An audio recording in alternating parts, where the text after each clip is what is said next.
बिस्मिल्लाहिर्रहमानिर्रहीम। अस्सलाम नाज़रीन, आप देख रहे हैं रियासत और अवाम। मेरा नाम राय साकिब है। नरन, जब मैं आपसे मुखातिब हूँ तो कहीं से खबरें ये आ रही हैं कि सैलाब का पानी थोड़ा सा उतर गया पंजाब के डिफरेंट अजला में, लेकिन एट द सेम टाइम कुछ खबरें ऐसी भी आती हैं कि अब फ़लाँ ज़िले का फ़लाँ मौज़ा, फ़लाँ विलेज या फ़लाँ देहात जो है वहाँ पर पानी चढ़ता जा रहा है। जो पाकिस्तान के अंदर इस टाइम के ऊपर सैलाब और ग्लोबल वार्मिंग की तबाही है, दैट इज़ अनप्रेसिडेंटेड। होना तो ये चाहिए कि पूरी दुनिया का जो कह लीजिए कि इस टाइम के ऊपर फोकल पॉइंट होना चाहिए, फोकस होना चाहिए, वो पाकिस्तान पे होना चाहिए। रीज़न कि तबाही इस कदर ज़्यादा है कि माजी के तमाम सैलाब जो हैं उनसे ज़्यादा तबाही इस टाइम पे बताई जा रही है। कुछ रफ फिगर्स, बिकॉज ये एस्टिमेशन है, अभी नंबर जिससे बहुत ज़्यादा बढ़ता जा रहा है।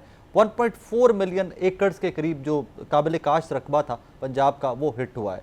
4000 प्लस विलेजेस जो हैं दे आर वॉश्ड अवे या बुरी तरह डैमेज हुए हैं।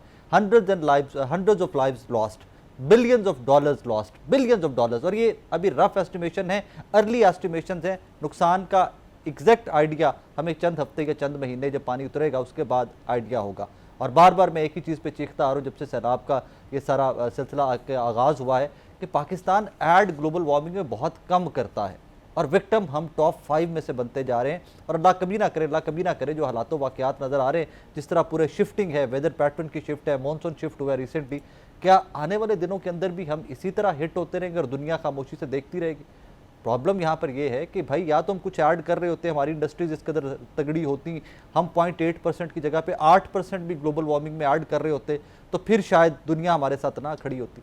But this is the point, this is the moment कि जहाँ पर पूरी दुनिया को ग्लोबल वार्मिंग को लेकर पाकिस्तान के साथ खड़े होना है। आज पाकिस्तान की बारी है तो कल किसी और की बारी भी हो सकती है।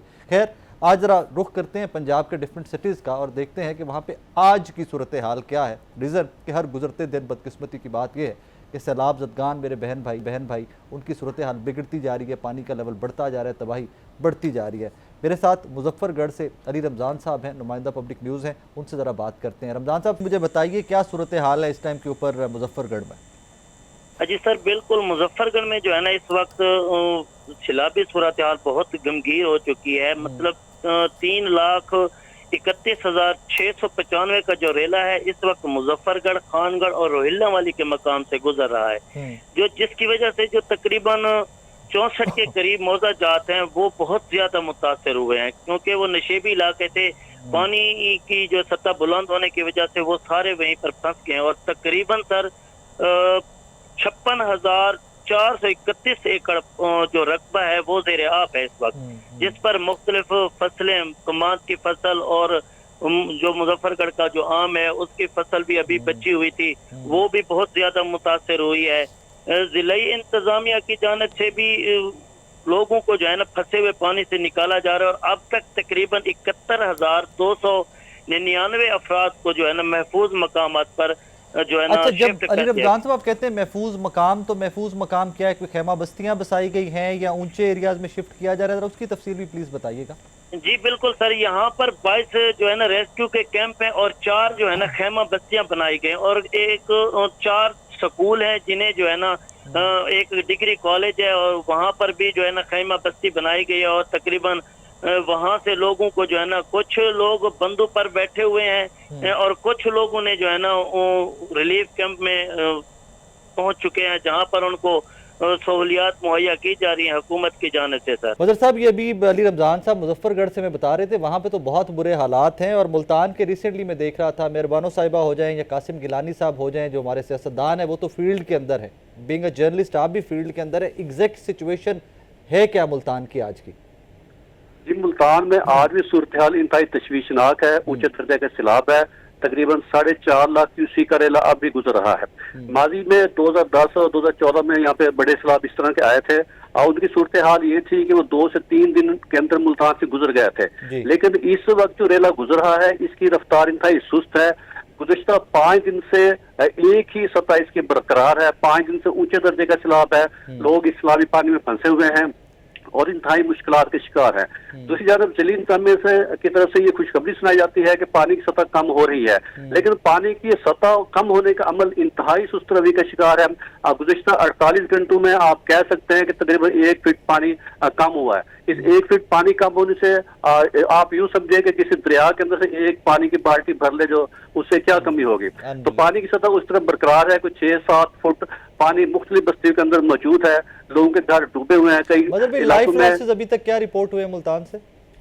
आज की लाइफ लॉसेस तो नहीं हुए, लेकिन लोगों के प्रॉपर्टी अमलाक का बहुत ज्यादा नुकसान हुआ है। लोगों के कच्चे मकान गिर गए हैं, और जिनके घर नहीं गिरे क्योंकि 4-5 दिन से वो पानी के अंदर घिरे हुए हैं, तो उनका भी खदशा है कि आइंदा 24-48 घंटों में वो मकान गिर सकते हैं या उनकी बुनियादें कमजोर हो गई हैं। नाज़रीन, अब जरा कसूर का जिक्र करते हैं। कसूर में भी पिछले कई दिनों से सैलाब है और वहाँ पर भी बहुत सारे डिस्प्लेस्ड लोग मौजूद हैं। हमारे नुमाइंदे आरिफ गोंदल साहब हमारे साथ मौजूद हैं। आरिफ भी पिछले कई दिनों से सुन रहे हैं कसूर में आज पानी नीचे चला गया, आज ऊपर चला गया। आज की एग्जैक्ट सूरत हाल क्या है जब आप हमें बता रहे हैं? जो है ना, हरी के हेड से जो नगर अमनपुरा है वहां से पाकिस्तान में दाखिल होता है भारत से जो दरिया है सतलुज, तो अभी उसका जो बहाव है वो तकरीबन 3,03,000 क्यूसिक है। ये जो बहाव है 3 लाख से अप जो है ये तकरीबन आज 4-5 दिन हो गया ये बरकरार है उसी जगह पे। तो दूसरा अगर नुकसानात की बात की जाए, तकरीबन 148 के करीब गांव जो है देहात है वो जेरे आब आए हैं, जिसमें जो अप स्ट्रीम है डाउन स्ट्रीम है 2 है, क्योंकि जब 10 किलोमीटर का एरिया है जो अप वाला नगर अमनपुरा से, इसके बाद भिक्खी विंड का मुकाम है, वहां से फिर दरिया इंडिया में चला जाता है और गंडा सिंह के हेड इंडिया के अंदर है और हेड बाद में गंडा सिंह पाकिस्तान में दाखिल होता है। ये डाउन स्ट्रीम है। तो यहाँ पर भी सॉरी जी प्लीज, काफी जो देहात है वो जो है वो जेरे आब आए हैं। खास तौर पर जब अफास्ती बंद वल्ले वाला टूटा, आगे कुजिए वाला टूटा, तो ये बंद टूटने से तकरीबन दर्जनों देहात है उनके जेरे आब आए हैं। फसलें तबाह बर्बाद हो गई हैं, जिसमें चावल की फसल है, मक्की की फसल है, हल्दी की फसल है और खास तौर पर जानवरों को जो चारा है उसका बड़ा मसला है। चलिए, रमजान साहब आपका शुक्रिया, मोहम्मद रमजान साहब आपका शुक्रिया, मदर साहब आपका शुक्रिया, और आप तमाम देखने वालों से भी बार बार मैं एक दरखास्त कर रहा हूँ, सैलाब एक नेचुरल डिजास्टर है, कुदरती आफत है। गवर्नमेंट कुछ भी कर ले, लाखों लोगों को, लाखों एकड़ अराजी के नुकसान को सिर्फ कोई भी हुकूमत पूरा नहीं कर सकती। इवेंचुअली आपको और मुझे स्टेप फॉरवर्ड करना पड़ेगा। जहाँ जहाँ पर जिस इलाके में साहिब इस्तात लोग हैं, आपकी इतराफ़ में जहाँ जहाँ पर सैलाब आए हैं, प्लीज़ घरों से निकलें, हेल्प ईच अदर। आज अल्लाह ना करे आज वो लोग विक्टिम हैं जो आपके हमसाए में बैठा हुआ कोई देहात है या कोई सिटी है, अल्लाह कभी ना करे इन फ्यूचर आप और मैं भी हो सकते हैं। Today we need to step forward and help each other. यही एक वजह है कि यही एक ज़रिया या रास्ता है कि हम इस डिज़ास्टर को कोप अप कर सकें।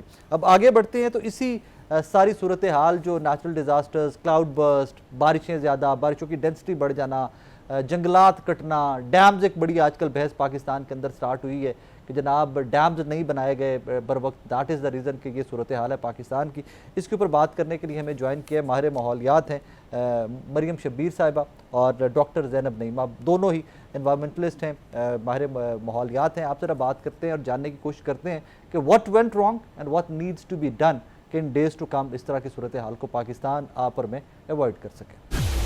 नाज़रीन, फील्ड की सूरत हाल तो हमने आपको बताई कि आज सैलाब ज़दा इलाकों की सूरत हाल है क्या, लेकिन यहाँ पर एक ही सवाल जो मैंने इब्तदाइये में भी आपके सामने रखा कि पाकिस्तान कंट्रीब्यूट क्या कर रहा है ग्लोबल वार्मिंग के अंदर और हम विक्टिम किस कदर बड़े हैं, what we need to do, और हम किस हद तक वो तमाम इक़दाम उठा रहे हैं हुकूमती लेवल के ऊपर, इनफरादी लेवल के ऊपर कि इन डेज़ टू कम हम अवॉइड कर सकें कि जो तबाही इस साल हुई है अगले साल अल्लाह ना करे फिर से हो।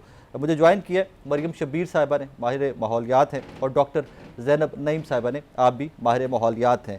डॉक्टर साहिबा, आपसे आगाज़ कर लेते हैं। सवाल यहाँ पर ये पैदा होता है बार बार कि हम तो 0.8% से भी कम ग्लोबल वार्मिंग में ऐड कर रहे हैं एज अ नेशन और एज अ कंट्री, लेकिन विक्टिम हम सबसे बड़े हैं। गलती हमसे कहाँ पे हुई?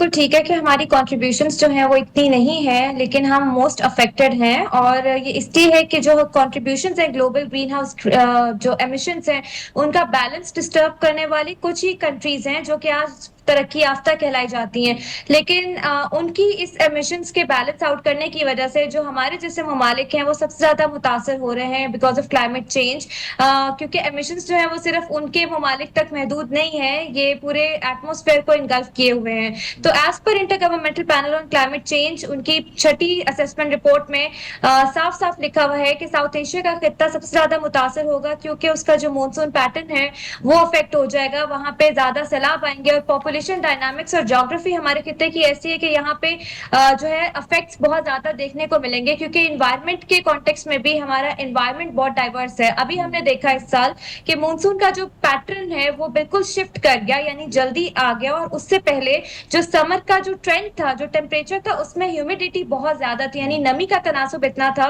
कि उस नमी वाली गर्मी ने नॉर्थ में ग्लेशियर झीलें जो है उसकी वजह से फटना शुरू हो गई। और फिर हमेशा जब भी आपके एटमॉस्फेयर में नमी ज्यादा होती है और सरफेस टेम्परेचर ज्यादा होता है, तो वो जब अचानक किसी भी ठंडी हवा के सिस्टम से टकराते हैं तो वहां क्लाउड बर्स्ट जैसे मामला होते हैं। अब ये तो क्लाइमेट चेंज था, लेकिन हमारी गलती किधर थी? हम लोगों ने जंगलात छोड़े ही नहीं पहाड़ों पर, हम लोगों ने जंगलात का माइक्रो क्लाइमेट होता है, रिजर्व फॉरेस्ट काट दिए, हमने दरियाओं के ऊपर इंक्रोचमेंट कर दी, हमारा अर्बन जो इंफ्रास्ट्रक्चर है वो बिल्कुल क्लाइमेट रेजिलिएंट नहीं है, बेहंगम किस्म की आबादी फैलती जा रही है दरियाओं के रास्ते काट के। फिर हमारा ड्रेनेज सिस्टम पता नहीं लास्ट अपडेट कब हुआ था या हुआ भी नहीं था, और हाउसिंग सोसाइटीज बनती जा रही हैं, एनओसीज इशू होते जा रहे हैं। कोई चेक एंड बैलेंस नहीं है कि आपका एनवायरमेंट मैनेजमेंट प्लान होता है as per your Pakistan environment protection act, वो एनओसी उससे पहले डॉक्टर साहब, आई थिंक हम इस पे बहुत माइक्रो लेवल पे चले गए। मेरा क्वेश्चन थोड़ा सा इससे ब्रॉडर था। हम बहुत, यस यू आर राइट कि हमारी हाउसिंग सोसाइटीज, डिफॉरेस्टेशन भी प्रॉब्ली केपी की 12% के करीब है, लेकिन जरा इसको ओवरऑल पिक्चर देखिए तो पिक्चर तो इससे बहुत बड़ी है। मैं अब नाम क्या लूं, हमारे हमसाया ममालिक में से एक 30% के करीब ऐड कर रहा है, एक 16% के करीब ऐड कर रहा है।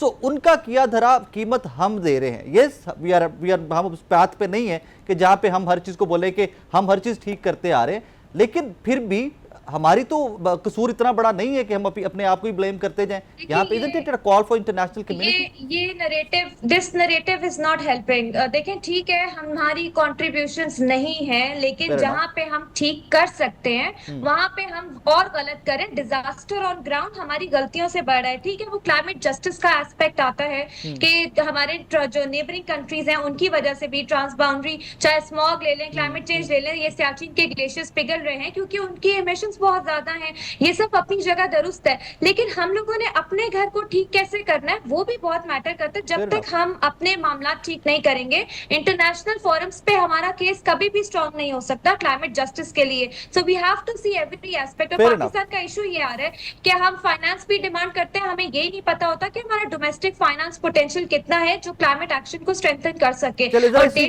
को कॉन्वर्सेशन को आगे लेते हैं। मैं वापस आ रहा हूं, आपकी तरफ वापस आता हूं। मरियम साहब, I am sorry you have to wait a little. मुझे ये बताइए कि जो आज या इस साल हुआ पाकिस्तान के साथ, इज इट न्यू नॉर्म?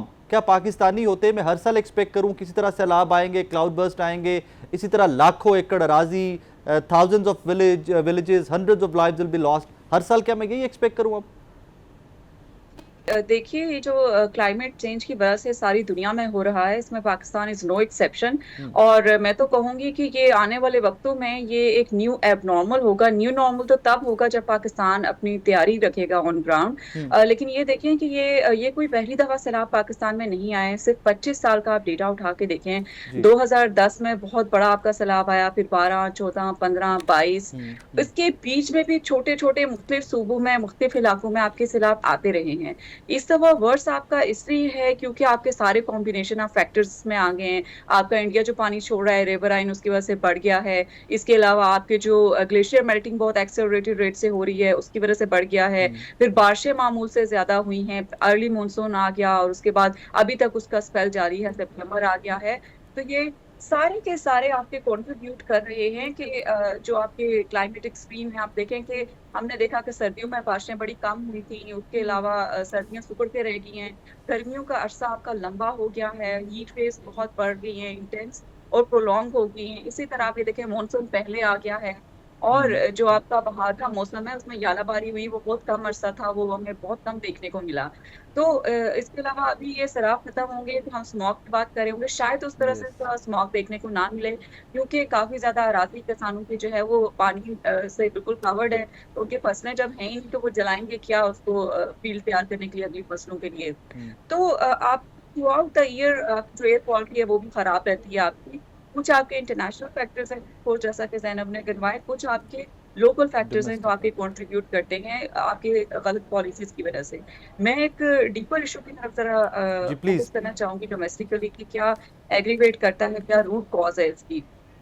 आप देखें कि जितने आपको हेल्थ केयर एक्सेस, एजुकेशन का एक्सेस और इकोनॉमिक एक्टिविटीज आपको नजर आती हैं, पाकिस्तान के बड़े बड़े शहरों में आपको नजर आती हैं। उससे फिर होता ये है कि आपकी आबादियां माइग्रेट करती हैं शहरों की तरफ, और ये उनका हक है, उनको बेहतर जिंदगी चाहिए। अभी हुकूमतों को करना ये है कि जो इकोनॉमिक एक्टिविटीज हैं ये आपको बड़े शहरों से निकाल के छोटे टाउन्स और सेमी अर्बन एरियाज की तरफ लेके जाना चाहिए। इसके अलावा आपकी अर्बन प्लानिंग जो ओरिजिनली आपके शहरों के मास्टर्स प्लान होते थे उनकी करने की जरूरत है, लेकिन हमने साथ ही साथ ये भी देखा कि इवन गाँव में भी काफी ज्यादा लोगों के जो है वो क्लाउड बर्स्ट की वजह से या डिफरेंट फिनोमेनस की वजह से आपके सैलाब आए हैं।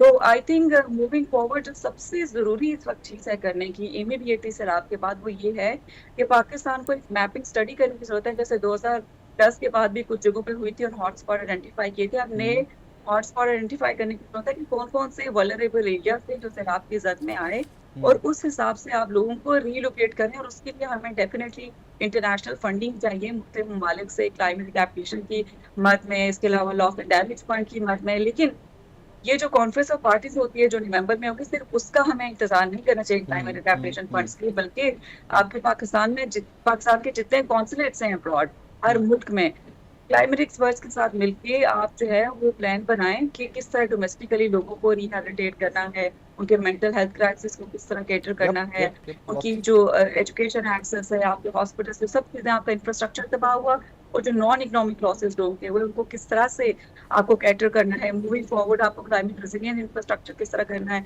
इस सब के लिए आपको पैसा चाहिए जो कि पाकिस्तान के पास नहीं है इस वक्त। आपके इंस्टीट्यूशंस जो हैं जो इम्प्लीमेंट करते हैं आपकी पॉलिसीज को, उनको एम्पावर करने की जरूरत है, क्योंकि हम देखते हैं कि कोई इंस्टीट्यूशन अगर आपका एनओसी मिसाल के तौर पर कोई हाउसिंग सोसाइटी है उसका इशू नहीं हो रहा है सीडीए, एलडीए या केडीए में, तो आपका इतना प्रेशर जो है वो दूसरी इदारों और लोग पावरफुल लोगों की तरफ से आता है कि इदारे भी बस होते हैं, वो कुछ भी नहीं कर सकते हैं। तो ऐसे में जरा असेसमेंट की बात करते हैं थोड़ी सी, मरियम साहब जरा असेसमेंट की बात करते हैं। डॉक्टर साहबा, जिस तरफ मरियम साहबा ने भी इशारा किया है कि नुकसान अभी 2022 का आई थिंक जो फ्लड था, मैं 15-20 दिन में तब भी फील्ड में था, वो आज तक जिन लोगों का नुकसान हुआ था वो रिकवर तो बेचारों ने क्या करना था, प्रॉपरली शायद रिहेबिलिटेट भी नहीं हो सके, रीजन कि we don't have that much money. और इस साल का जो फ्लड है उससे तो इसकी इंटेंसिटी या बहुत ही ज्यादा शिद्दत थी इस साल। Do you have any rough figures कि कितना का हमारा फाइनेंशियल या मॉनेटरी नुकसान हमारा कितना होया होगा? बिल्कुल, इस चीज को मैं एक और चीज से लिंक करूंगी। अभी तक जो एज पर रफ एस्टिमेट्स हैं वो तो तकरीबन 5 से 7 बिलियन डॉलर्स तक का नुकसान अभी तक का एस्टिमेटेड है, जो रफ एस्टिमेट्स आ रहे हैं मेरे पास। इसके साथ साथ अभी जब आई एम कटिंग यू, लेकिन 2022 वाला तो 15 बिलियन प्लस था ना हमारा, वो तो सिर्फ साउथ पंजाब ज्यादा हिट हुआ था और वो 15 बिलियन प्लस माइनस था। जी, आप मेरी बात सुने, मैं आपको बता रही हूँ, मैं आपको ये बता रही हूँ कि अभी तक पानी नीचे उतरा नहीं है। उसके कॉन्टेक्स्ट में जो रफ एस्टिमेट्स हैं वो अभी तक हमारे पास 5 से 7 बिलियन के करीब करीब आ रहे हैं। जब पानी उतरेगा तो आपको पता है कि अभी हमारी राइस की जो फसल है वो 60% तबाह हो गई, ठीक है, 35% आपका शुगर केन तबाह हो गया और 30% आपका कॉटन क्रॉप तबाह हो गया। तो अभी जब ये पानी उतरेगा तो मजीद एस्टिमेट्स लगेंगे। जहां तक 2022 के सैलाब की बात थी, उसमें देखिए उसमें कुछ फैक्टर्स थे जो हमें मेरे ख्याल से अभी कंसिडर करने चाहिए कि हुआ क्या था। आपका फाइनेंस जो था, क्लाइमेट फाइनेंस, वो इंटरनेशनली आपके पास नहीं आया था, तो आपका डोमेस्टिक फाइनेंस जनरेट हुआ था 200 अरब रुपए। ये एसडीपीआई की अपकमिंग क्लाइमेट फाइनेंस रिपोर्ट है जिसमें हम लोगों ने एस्टिमेट किया है कि 200 अरब रुपए आपके पाकिस्तानियों ने जनरेट कर लिए थे, जिससे आपकी रिहेबिलिटेशन स्टार्ट हो गई थी। और जो 10 बिलियन डॉलर या 10.98 बिलियन डॉलर का प्लेज था, अभी तक 2025 जून के डेटा के मुताबिक आपको सिर्फ 24% मिल सका है और उसमें से सिर्फ 5% आपकी ग्रांट्स थी।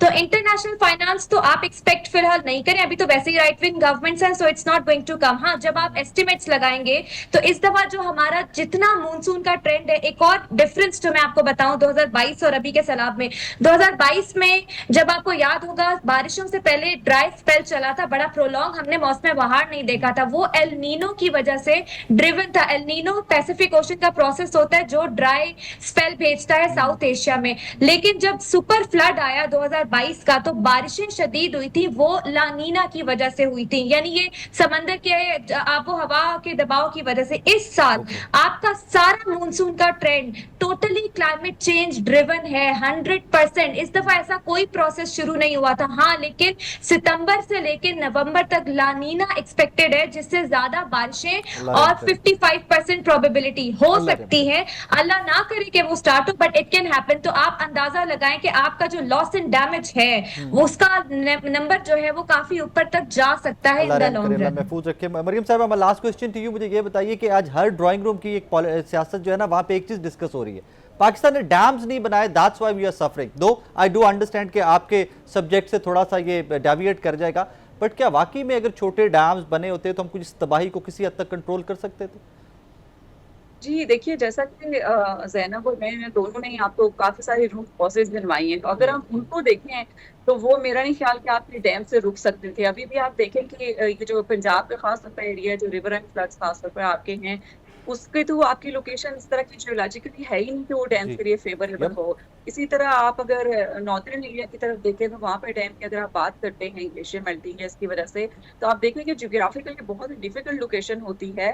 और आप एक डैम का ग्रे इंफ्रास्ट्रक्चर जब खड़ा करते हैं तो वो लोगों को डिस्प्लेस करते हैं। आप हिस्ट्री उठा के देखें, ग्यामर भाषा डैम की, जो पाकिस्तान में दो तीन और बड़े डैम्स हैं, जब भी कंस्ट्रक्शन हुई लोगों को वहां से डिस्प्लेस किया, उनको मार्केट रेट के मुताबिक कंपनसेशन नहीं थी, इन्वायरमेंटल डिस्ट्रक्शन हुई आपको, क्योंकि ग्रीन कवर आप मूव करते हैं, इतना बड़ा इंफ्रास्ट्रक्चर खड़ा करते हैं, मशीनरी लेके जाते हैं, आप स्टेबिलिटी के इशू कॉज करते हैं जमीन के ऊपर, टॉप सॉइल इफेक्ट होती है आपकी, बहुत सारे आपके फैक्टर्स हैं जो आपको खराब करते हैं। और आप दुनिया की तरफ देखें, स्टडीज की तरफ, तो आप देखिए कि चाइना में जो बड़े बड़े डैम्स बनाए गए थे, अमेरिका में जो बड़े बड़े डैम्स बनाए गए थे, उसकी वजह से आपको माहौलियात के नुकसान मजीद मिल रहे हैं, तो फायदा आपको नहीं दे रहे हैं। तो जो दुनिया ने गलतियां की हैं, पाकिस्तान को उससे सीखना चाहिए। हाँ बिल्कुल, चेक डैम्स की आपको जरूरत है, छोटे छोटे डैम्स की, मिनी डैम्स की जरूरत है, आपको डाइक्स की जरूरत है, आपको अर्बन प्लानिंग की जरूरत है, जिसमें प्राइवेट हाउस सोसाइटीज आपके दरियाओं के अंदर घुसी हुई हैं उनको वहां से रिमूव करने की जरूरत है, जो होटल्स आपके दरियाओं के ऊपर हैं उनको रिमूव करने की जरूरत है, एफॉरेस्टेशन करने की जरूरत है। डिफॉरेस्टेशन आपका 78% 2001 से 2024 के दरमियान जो है वो लॉगिंग की वजह से था पूरे पाकिस्तान में, यानी कि टिम्बर माफिया उनको कंट्रोल करें। तो ये चंद चीजें। मरियम साहब, आप ये सजेस्ट कर रही है कि हमारे जितने रिवर व्यू होटल हैं सारे बंद करने पड़ेंगे? ये नॉर्दर्न एरियाज वाले जो मेरे भाई हैं ना, उन रिव्यूज बार बार लिख देते हैं ऊपर, in days to come I think वहाँ पर भी कोई चेक एंड बैलेंस बढ़ेगा। बहरहाल ऑन अ सीरियस नोट, जो डेवस्टेशन या जो तबाही अभी तक हुई है ये इनिशियल है। सैलाब उतरेगा, जानी माली नुकसान का आपको और मुझे तब जाके आइडिया होगा। रफली जो एस्टिमेशन अभी तक है, कोई 1.4 मिलियन एकड़, 14 लाख एकड़ जो ज़मीन है, जो काश्तकारी जिस पे हुई थी, डिफरेंट क्रॉप्स थी, वो हिट हुई है। 4000 प्लस माइनस विलेजेस हैं, hundreds of lives lost, billions of dollars lost, yet Pakistan adds 0.8% to global warming. और जो हिट होने में या विक्टिम होने में हम टॉप 5 के अंदर आते हैं। आई थिंक ये वो मुद्दा है जिसके ऊपर आपको और मुझे बार बार इंटरनेशनल कम्युनिटी को झंझोड़ने की, जगाने की नहीं, झंझोड़ने की ज़रूरत है कि भाई हम कर कुछ नहीं रहे और सबसे ज़्यादा कीमत हम दे रहे हैं। कि मुझे वही दिन वापस याद आ रहे हैं कि वॉर ऑन टेररिज्म, दुनिया की वॉर, और कीमत सबसे ज़्यादा पाकिस्तान आज भी देता आ रहा है। अभी वॉर ऑन टेररिज्म हम लड़ रहे हैं और ऊपर से एक नई कुदरती आफत ग्लोबल वार्मिंग की शक्ल के अंदर, सैलाबों की शक्ल के अंदर, क्लाउड बर्स्ट की शक्ल के अंदर पाकिस्तान पे आन गड़ी है। इट्स अबाउट टाइम कि international community wakes up and helps us. ये जंग हमारी नहीं है and we are not asking for any sympathies, यहाँ पर हमें वो नहीं चाहिए, we are only demanding justice here. एक छोटा सा ब्रेक लेना है मुझे, ब्रेक के बाद वापस आ रहे हैं, मेरे साथ रहिए। वेलकम बैक नाजरीन। इस सेगमेंट पे ज़रा बात करते हैं 6 सितंबर पे, वो दिन जो कौमों की तारीख के अंदर जिंदा रह जाने वाले दिन होते हैं और हमेशा जिंदा रखे जाने चाहिए। 1965 टू 2025 हमने क्या खोया, क्या पाया? कॉज इट्स वेरी अनफॉर्चुनेट कि जब मैं कुछ पढ़ रहा था, रिसर्च कर रहा था 1965 पे, तब भी भारत एग्रेसर था और अभी रिसेंट जो स्टैंड ऑफ हुआ पाकिस्तान हिंदुस्तान का, यहाँ पर भी भारत ही एग्रेसर। दो कि भारत के साथ जो हुआ पूरी दुनिया के सामने हजीमत, 7 प्लेन्स डाउन, वो एक अलग से कहानी है। लेकिन क्या बदकिस्मती की बात है कि जिस खत्ते में हम बसते हैं वहाँ पर एक मुल्क ऐसा भी है कि जो बार बार जारहियत की कोशिश करता है, मुँह की खाता है और फिर भी पसपाई के बावजूद फिर अगली प्लानिंग में पड़ जाता है। लेकिन 1965 टू 2025 क्या खोया क्या पाया उसकी जानिब बाद में आते हैं, लेकिन ज़रा देख लें कि आज हिंदुस्तान खड़ा कहाँ पर है। मुझे ज्वाइन किया है जनाब खालिद चिश्ती साहब ने, रिटायर्ड एयर कोमोडोर हैं। सर 1965 की वॉर, उस मेमोरीज कैसा हुआ, वो साल कैसा था, वो दिन कैसा था, उसकी जानिब बाद में आते हैं। लेकिन सर 1965 टू 2025 क्या कुछ बदलाव आया है? क्योंकि तब भी हिंदुस्तान एग्रेसर था और आज भी हिंदुस्तान एग्रेसर है। बहुत शुक्रिया, आपने बिल्कुल ठीक पॉइंट आउट किया कि ना दो चीजें नहीं बदली, एक उनकी तरफ से नहीं बदली और एक हमारी तरफ से नहीं बदली। That's true. ना हमारा दुश्मन बदला है और ना हमारा जज्बा कम हुआ है। ये दो चीजें बिल्कुल नहीं बदली, क्योंकि दुश्मन ने भी वही स्टैंड रखा हुआ है आपके सामने कि हमें शायद इररिलेवेंट करना है दुनिया से या हमारे सफाई हंसी से खुदा ना खासा मिटाना है। लेकिन इधर हमारा जज्बा भी उतना ही माशाल्लाह मजबूत है। और आज का दिन मैं आपके चैनल के तवस्सुत से तमाम शुहदा की फैमिलीज को ट्रिब्यूट और सलाम पेश करना चाहूंगा और उन गाजियों को एक्नॉलेज करना चाहूंगा जिनकी वजह से आज हम आजाद हैं। और जिन बच्चों को आजादी की शायद नहीं पता था, उन्होंने अब गाजा की तस्वीरें देखी हैं तो उनको समझ आती है कि आजादी कितनी बड़ी नेमत है। और आमतौर पर जब हम 6 सितंबर को बात करते हैं कि आर्म फोर्सेस को और टीम सर्विसेज की तरफ ही हमारा ध्यान जाता है, आर्मी, नेवी और एयरफोर्स। मैं पुलिस और बाकी पैरामिलिट्री फोर्सेस जिन्होंने कुर्बानियां दी और बहुत सारे सिविलियंस ने भी जो जाने दी हैं इस मुल्क के लिए, उनको भी सलाम पेश करना चाहूंगा। देखिए, दुश्मन नहीं बदला, जो चीज हमने नहीं बदली वो जज्बा नहीं बदला। हमने डिफेंड करना है, हमारी ऑब्लिगेशन है, हमारे आने वाली नस्लों का मुस्तकबिल है, तो हमारे पास चॉइस नहीं है। 1965 में भी यही जज्बा था, लोग जाने को तैयार थे। मैं आपको क्विकली बता देता हूं कि उस वक्त क्या था।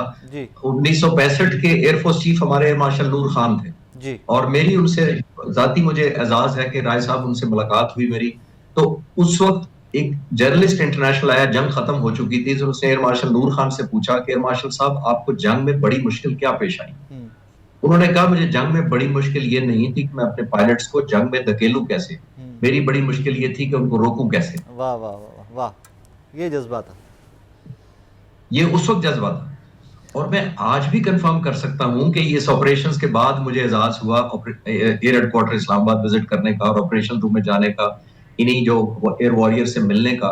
और मुझे पता लगा कि आज भी जज्बा वही था। आज भी वो पायलट्स और वो जो वॉरियर्स थे उनको रोकना मुश्किल था, क्योंकि वो हर मिशन के लिए तमाम पायलट वॉलंटियर करते थे। अब खास तौर पे आप ये देखिए S-400 को, जो वो सुसाइडल मिशन था, बाकी भी बड़े खतरनाक मिशन थे, लेकिन S-400 को तबाह करना वन वे मिशन हो सकता था। उसके लिए इतने ज्यादा लोग वॉलंटियर कर रहे थे और वो चाहते थे कि हमें सिलेक्ट किया जाए इस मिशन के लिए। तो ये आज भी है। आज भी मुझे कंफर्म है कि पायलट्स जो है कहने के बावजूद छुट्टी नहीं करते थे, ताकि वो इधर स्क्वाड्रन में मौजूद रहते थे कि शायद कोई इमरजेंसी का मिशन आ जाए तो मेरी बारी आ जाए। जिस तरह इस तरह मैंने एक फुटेज देखी अभी रिसेंट स्टैंड ऑफ में, आपने और मैंने हम सब ने एक फुटेज देखी कि हमारे एक आर्म्ड फोर्सेस के जवान के साथ एक सिविलियन है और वो ड्रोन को शॉट डाउन करने की कोशिश कर रहे हैं। और मुझे बचपन से आज तक यही किताबों में पढ़ाया गया, बुजुर्गों की जानिब से बताया गया कि 1965 की वॉर में पूरी की पूरी कौम आर्म्ड फोर्सेस के साथ खड़ी हुई थी और उसका एक्चुअल जो प्रैक्टिकल होते, मैंने खुद से ये भी 2025 वाला जो मई का स्टैंड ऑफ था पाकिस्तान इंडिया का, उसमें देखा। सर थोड़ा सा 1965 के बारे में, उस स्पेसिफिक डे, उस स्पेसिफिक जंग, उस स्पेसिफिक की दिफा के बारे में थोड़ा सा मेरे नाजरीन को बताइएगा प्लीज।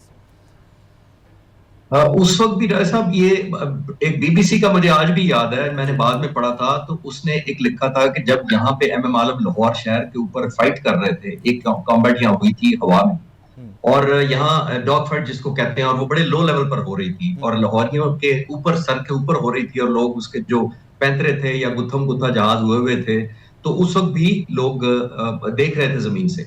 सायरन बज चुके थे, BBC ने कहा कि वार्निंग हो चुकी थी कि हमला आया हुआ है। लाहौर के शहरियों को ये था कि वो पनाह में चले जाएं, मोर्चों में चले जाएं, घरों के अंदर छुप जाएं। और आप सोचें कि वो कहते हैं कि आधे से ज्यादा, उस वक्त किसी जर्नलिस्ट ने लिखा था कि आधे से ज्यादा लाहौर छतों पर चढ़ा हुआ था और नीचे से फाइटर पायलट को इंस्ट्रक्शन दे रहा था कि कैसे इसको गिराना है। तो ये नीचे से आवाजें दे दे के बता रहे होंगे कि ये करो because we witnessed that recently। अब तो मैं खुद से विटनेस किया। वो बल्कि उस वक्त ट्रांसलेट होता था तो उसने पंजाबी में लिखा हुआ था कई जगहों पे कि वो इन्हू पुठी मार, इन्हू खब्बे मार, इन्हू उधरों घूम के मार। मतलब निडर लोग उस वक्त भी थे, अभी भी आपने देखा ड्रोन फायर हुए हैं। जी लाहौर में भी लोगों ने रील्स बनानी शुरू कर दी, वीडियो बनानी शुरू दैट्स कर दी। ट्रू। मेरे कुछ दोस्त केपीके में हैं, उन्होंने बताया कि लोगों ने कलशनकोफे निकाली और मोटरसाइकिल से रुककर उसमें फायरिंग शुरू कर दी। हाँ तो ये जज्बा उसी तरह जैसे मैंने शुरू में कहा, लड़ने का और दुश्मन को शिकस्त देने का आज भी है। 60 साल में कुछ नहीं बदला। चिश्ती साहब एक अगर और मैं जी जी प्लीज जी प्लीज प्लीज प्लीज प्लीज मैं एक छोटा सा वाक्य आपको बताता चलूं कि बहुत कम लोग एक और ट्रिब्यूट देते हैं फ्लाइट लेफ्ट यूनुस को और उनके एयर डिफेंस कंट्रोलर को। वो 1959 की बात है, 1959 10 अप्रैल की बात है, जो बहुत कम लोग जानते हैं। ईद का दिन था, ये कौम ईद मना रही थी, तो हिंदुस्तान ने उस वक्त भी एक जासूस तैयारा पाकिस्तान में भेजा था। जी इस जंग से 6 साल पहले, 65 की जंग। ईद के दिन वो जहाज दाखिल होता है, कैमरा जासूस तैयारा था, जेलम के पास एंटर हुआ, रावलपिंडी की तरफ जाना शुरू कर दिया उसने। हमारे जो पायलट्स थे यहाँ, air defence alert duty Eid पर भी होती है, तो उनको स्क्रैम्बल दिया गया, फ्लाई लेफ्ट यूनुस गए और हवा में जाके जब उन्होंने देखा वो जहाज 50,000 फुट पर उड़ रहा था और ये जो F-86 उड़ा रहे थे ये 45,000 फुट से ऊपर नहीं जा सकता था लिमिट की वजह से। तो इसको चेज करते रहे, पिंडी तक उसका पीछा किया। जब वो जहाज डिसेंड किया, थोड़ा सा नीचे आया तो इन्होंने उसको शूट किया, गिरा, पायलट नेविगेटर दोनों को गिरफ्तार कर लिया। और फिर हमने उसी तरह चाय पहली दफा नहीं पिलाई थी जो 2019 में पिलाई थी, ये उससे 2019 से भी 60 साल पहले भी चाय पिलाई जा चुकी थी। वो एग्जैक्ट 60 साल उससे पहले थी जब उनको गिरफ्तार करके उस वक्त भी हमने वापस कर दिया। सब हाउ अनफॉर्चुनेट कि बार बार वही, मतलब नेबर्स तो we can't change, of course we can't change the neighbours, लेकिन हर दफा वही हरकत, हर दफा हजीमत, हर दफा पेशेमानी, पूरी दुनिया के सामने मजाक बनना। बट इवन देन मोदी का माइंडसेट, और वापस मोदी तो आपकी कहानी है ना, आरएसएस तो आपकी कहानी है, लेकिन हिंदुस्तान की मतलब गवर्नमेंट क्या लीजिए या नेशन को तो मैं ब्लेम नहीं करूंगा, लेकिन कुछ भी माइंडसेट नहीं बदला सर। देखिए, जो हमने रिस्पांस दिया है यही इंशाल्लाह ताला बदलेगा लोगों का ज़हन भी। मैं अमेरिका कनाडा गया हुआ था, तो वहां मुझे कोई एक सिख जर्नलिस्ट थे जो कनाडा में रहते थे, उन्होंने मुझे इंटरव्यू करके यही पूछा था सवाल कि आइंदा क्या आप देखते हैं मुस्तकबिल। तो मैंने उनसे कहा था कि हम 1.7 बिलियन तो सिर्फ इन 2 मुल्कों के हैं, सिर्फ जो लोग हैं बसते हैं। हमने सारा हॉस्टेज बनाया हुआ है। सबसे ज्यादा दुनिया में डिसइंटीग्रेटेड अगर कोई रीजन है तो वो ये सार्क वाला है जिसमें हम लोग रहते हैं। और हम आपस में ट्रेड सिर्फ ऑलमोस्ट 22% हम दुनिया की पॉपुलेशन है और ट्रेड आपस में हम 5% करते हैं। किस मुल्क की वजह से?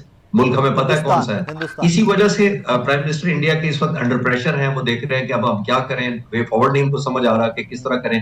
पॉलिटिकल एजेंडे को लेके जब चलना होता है तो वो लॉजिक और बैक ऑब्वियसली एक एंड गेम से लेके चलना होता है। आप किसी मुल्क पर इस तरह हमला नहीं आवर हो जाते कि आप उसको सबक सिखाएंगे और फिर अब शर्मिंदगी हो जाए, फिर आपके एयरफोर्स चीफ 93 दिन के बाद, 93 डेज के बाद आकर कहें कि हमने मारा है, और 58 मिनट की तकरीर करते हैं, उसमें भी 28 मिनट के बाद उनको याद आए कि हमने पाकिस्तान के जहाज भी मारे हैं। तो वो झूठ और सच दुनिया जान चुकी है। मेरा ख्याल है सच्चाई से दुनिया बताएगी। खासा बड़ी इंटरेस्टिंग सिचुएशन थी ये, जब ये रिसेंटली उन्होंने अनाउंस किया जी ऑपरेशन सिंदूर खत्म हो गया है, उसमें आके एवरीथिंग। मैं उसके बाद डिजिटल मीडिया हिंदुस्तान का भी थोड़ा सा ऑब्जर्व कर रहा हूँ रिसेंट स्टैंड ऑफ के बाद। सर वो मीम्स उनके अपने लोग बना रहे हैं कि भाईजान अपनी दुर्गत देखो तुम्हारी बनाई क्या है, 7 प्लेन्स, और ये सिर्फ पाकिस्तान क्लेमेंट नहीं है, वो तमाम international powers including America, they have announced it कि भाई योर 7 प्लेन्स वर डाउन। उसके बाद तुम कैसे क्लेम कर सकते हो कि आपने भी पाकिस्तान का समहाउ अल्लाह न करे कोई डैमेज किया? जी, मैंने यही कहा ना कि अब तो दुनिया जो इंटरनेशनल है मीडिया, एक पियर्स मॉर्गन एक जर्नलिस्ट हैं ब्रिटिश, और मैं उनकी देख रहा था रिसर्च, उन्होंने 30 मिनट्स की भी एक डॉक्यूमेंट्री बनाई है, उसका टाइटल यही है। वो इंडिया की तो बात ही नहीं कर रहे, वो कहते हैं वेस्ट को पाकिस्तान एयरफोर्स की तैयारी से क्यों खौफजदा होना चाहिए। अब आप देखिए हमारा जो इन्फ्लुएंस है अल्हम्दुलिल्लाह वो वेस्ट की तरफ कह रहे हैं, यानी हमने वो किया है, उनके वेपन्स को सबको ऑब्सलीट कर दिया है। 120, 30, 40 किलोमीटर से आगे किसी ने फायर नहीं आज तक बियॉन्ड विजुअल ने मिसाइल फायर किया था। F-15C अमेरिकन एक जहाज है जिसने गल्फ वॉर में इराक की ग्राउंडेड एयरफोर्स को एक जहाज मारा था हवा में, सिर्फ MiG-25, 140 किलोमीटर की रेंज से। आज हमने 198 किलोमीटर पर शूट किया है हिंदुस्तान का जहाज। तो आप फर्क देख सकते हैं। तो हमने वाकई इररेलेवेंट कर दिया वेपन्स को। खासतौर पर वेस्ट को अपनी फिक्र लग गई है कि अगर 140 की बजाय पाकिस्तान 200 किलोमीटर तक शूटिंग करना शुरू हो गया तो फिर उनके वेपन्स का क्या बनेगा। सर एक माय लास्ट क्वेश्चन के we all witness that, not that कि हम दोनों पाकिस्तान में बैठे हुए पाकिस्तानी बात कर रहे हैं, लेकिन इंटरनेशनल कोई भी जरीदा उठाकर देख लीजिए, मोदी ने हिंदुस्तान को बहुत तन्हा कर दिया है। एक टाइम था, यस, राइजिंग इंडिया का नारा भी मोदी लगाते रहे, इकॉनमी भी बेहतरी की जानिब वो कोट करते रहे कि बहुत बेहतरी की जानिब जा रहा है। सर यहाँ से रिकवर जो हिंदुस्तान की करंट सिचुएशन है, करंट सिनेरियो है, रिसेंट हमारे मे वाले स्टैंड ऑफ के बाद, डू यू थिंक हिंदुस्तान यहाँ से रिकवर कभी कर भी पाएगा?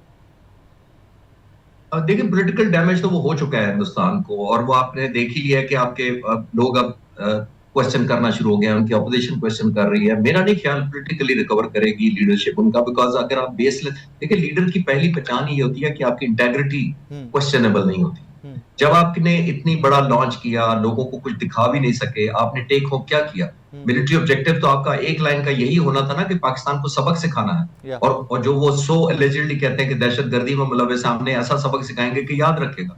तो आया वो सबक सिखा सके? वन लाइन अगर आप कहें तो वो सबक नहीं सिखा सके, क्योंकि सबक हमने सीखना भी नहीं है, क्योंकि हम दहशतगर्दी में शामिल नहीं है। पहली बात, हमने डिफेंड हमेशा करना है, आज नहीं करना 100 साल बाद भी आने वाली नस्लें करेंगी। तो पॉलिटिकल जब आप ऑब्जेक्टिव ड्रॉ करें, कौम को मिसलीड करें, मिस इन्फॉर्म करें और ना अचीव कर सके, तो फिर लोग आपसे क्वेश्चन भी करेंगे, और जाहिर है वो आपको उसकी कीमत भी देनी पड़ेगी, अपनी जो पॉलिटिकल लीडरशिप है उसको गंवाकर। जी साहब, thank you very much for time sir, बहुत शुक्रिया वक्त का। नाजरीन, जाते जाते मुझे चंद सतूर कहने की इजाज़त दीजिए। मैंने 1965 का सुना हुआ था, किताबों में पढ़ा हुआ था, बुजुर्गों से सुना हुआ था कि कौम का जज्बा ऐसा था।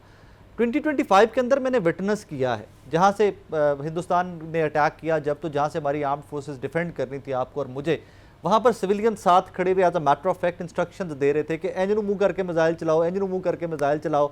और फिर वो एक फुटेज बड़ी वायरल भी हुई थी कि वो मिसाइल लॉन्च हो रहा है और एक मोटर बाइक पे मेरा भाई आता है, कहते हैं यार एक मिनट खलो जी, मैं लंघ लेने दी, नीचे से बाइक गुजारता है और उसके बाद वो मिसाइल जो है वो फायर किया जा रहा है। हमने ड्रोन आम हमारे सिविलियन जो हैं लाहौर के, पिंडी के, इस्लामाबाद के, डिफरेंट एरियाज पाकिस्तान के, हमारे ड्रोन सिविलियंस ने गिराए हैं हिंदुस्तान के ड्रोन। हमने खुद विटनेस किया है कि जनाब अपने घर से प्राइवेट वेपन्स निकाल के, लाइसेंसी वेपन्स निकाल के ड्रोन्स को शॉट डाउन किया है।